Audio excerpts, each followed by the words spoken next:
नमस्कार, मी शामराव मोकाशी, अध्यक्ष राजाराम बापू पाटील रिक्षा संघटना। महाराष्ट्रातील सर्व रिक्षा टॅक्सी चालकांनी हा व्हिडिओ पूर्ण ऐका, एकमेकाला शेअर करा। मूचवाले मोकाशी यूट्यूबचे व्हिडिओ ऐकत राहा, शेअर करत जावा, म्हणजे तुम्हाला कायद्याची माहिती कळेल, हे मात्र कोणी विसरू नका। आता रिक्षा टॅक्सी चालकांच्यात असा संभ्रम झालेला आहे, रिक्षा परमिट बंद होणार, ते बाईक टॅक्सी येणार, बाईक टॅक्सी येणार नाही, पण बाईक टॅक्सीला अशी कुठली परवानगी दिलेली नाही आणि हिचं बेकायदेशीरच काम चाललं जातं। शिवाय बरीचशीच लोक म्हणत आहेत की रिक्षाची परमिट बंद झाली पाहिजे, रिक्षाची परमिट बंद झाली पाहिजे। म्हणजे हे म्हणणारे कोण आहेत माहिती आहे का? त्यांचे रिक्षा विकायचे, काळा बाजारानं ती परमिट विकायची, हा यांचा व्यवसाय आहे।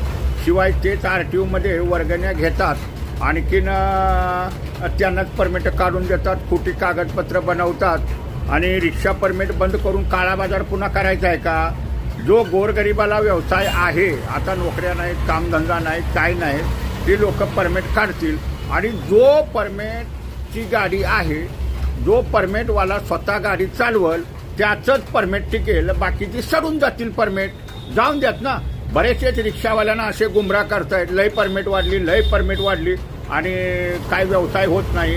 आज मी महाराष्ट्राच्या जनतेला स्पष्ट सांगतो, एवढे भैयाजी इथं मुंबईत गाडी चालवतात, पण कुठलाही भैयाजी 1200, 1300, 1400 रुपये हा बचत करून जातो, एवढ्या गाड्या असून। म्हणजे ज्या ऑनलाईनला आकडेवारी दिसते, एवढ्या गाड्या ॲक्च्युली रस्त्यावरती नाहीत। अजून मोठ्या पद्धतीनं परमिट निघणं गरजेचं आहे, बेकारी हटणं गरजेचं आहे आणि ह्याने मीटरनं व्यवसाय करायचा आहे। आता ओला कोला हा बेकायदेशीर जायचं, त्याला बंद करा म्हणायची काय गरजच नाही, पण रिक्षावाला मीटरनं चालत नाही, भाडी नाकारतो आणि हाच त्यांच्यात सर्वात मोठा दोष आहे।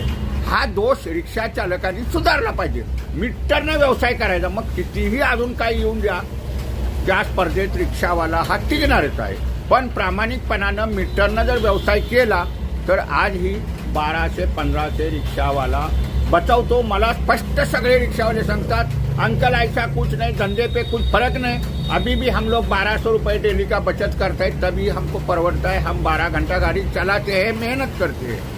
क्या वस्तुस्थिती आहेत। म्हणजे जर रिक्षावाला मीटरनंच व्यवसाय करत नसेल तर मग ती ओला कोलाचं मीटरवर दाखवा। ओला कोला हा कोण आहे?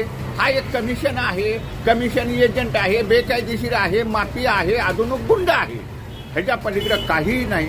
मी एवढंच रिक्षा टॅक्सीवाल्यांना सांगेन, परमिट चालू आहे, प्रत्येकानं परमिट काढा, आपला स्वयंरोजगार करा। आता कामं धंदा नाहीत आणि मीटरनं मात्र व्यवसाय करा, हे विसरू